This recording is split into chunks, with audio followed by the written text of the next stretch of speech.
When your pepper spray security alarm arrives and is delivered to your premises, it'll consist of the following: your master unit with your PIR, a canister of pepper spray, an LED light which will indicate when the unit is on and off, 2 remote switches which controls the pepper spray alarm.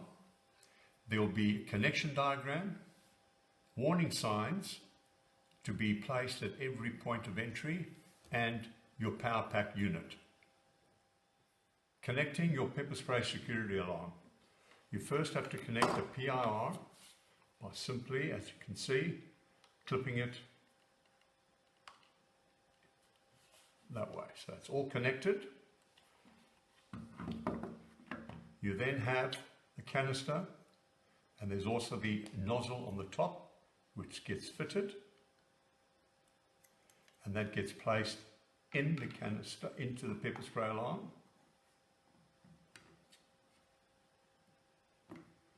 Then you have the cover. We then have your power pack. It's connected to the mains, and on the side of the unit there is a jack which you plug it into.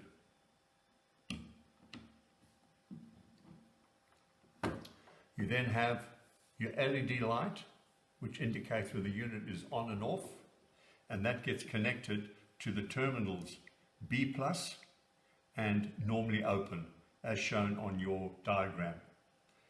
The unit is then ready for operation, and you'll be using then the remote to trigger it on and off.